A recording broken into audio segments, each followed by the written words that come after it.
মানুষ আগে কথা বলতে জানতো না, এখন মানুষ কথা বলতে জানে। যে হাসিনা যে ফাঁসির আদেশ হবে, আমরা খুশিতে আনন্দ মিষ্টি বিলি করবো। আমি শেখ হাসিনার ফাঁসি চাই, কারণ উনি যে অপরাধ করছে এই 15-16 বছরে আমার নিজের ভোট আমি নিজে দিতে পারিনি।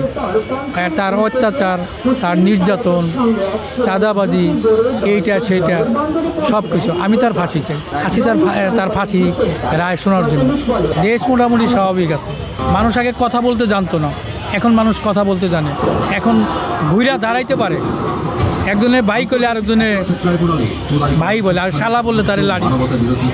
আর কেউ যেন এইরকম শেখ হাসিনা না, এটাই চাই আমরা। তাদেরও যেন এইরকমই শাস্তি হয়, সে যেই হোক। এই জামাতকন বিএনপিকন এরা 2 দিন পরে কাদা ছিটাছিটি করবো। এরাই এদেশের দলমত নির্বিশেষে কোনো রাজনীতি না ভেবে আমরা একটা খুনি ফ্যাসিস্ট সরকার, অত্যাচারী কেস মামলায় জর্জরিত মানুষকে অত্যাচার করছে, মানুষকে দখলবাজি, চাঁদাবাজি, সন্ত্রাস, এর জন্য আমরা শাস্তি চাই। খুনের মামলা তো সব বেশি ফাঁসির রায় হয়।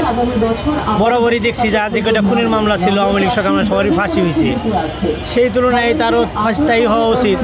এক্সট্রিম মশার কয়েল প্ল্যান্ট ফাইবার দিয়ে তৈরি, তাই সহজে ভাঙে না, সুগন্ধিযুক্ত ও নিরবিচ্ছিন্নভাবে জ্বলে। ডেঙ্গু, চিকুনগুনিয়া বাহি সহ যে কোনো মশার বিরুদ্ধে দেয় এক্সট্রিম সুরক্ষা। অস্থিতিশীল কিছুই হবে না।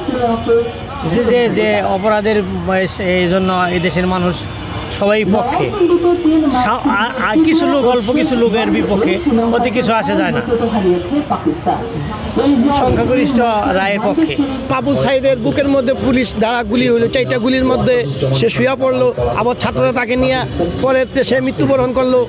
এই আন্দোলন শুরু হইলো, ছাত্র জনতা, আমরা যারা শ্রমিক, আমরা আন্দোলন করছি, মাঠে নামছি, প্রতিবাদ করছি আবু সাইদের পক্ষ হইয়া। 13 তারিখে রায় হওয়ার কথা, সেই রায় ঘুরিয়া 17 তারিখ আনছে।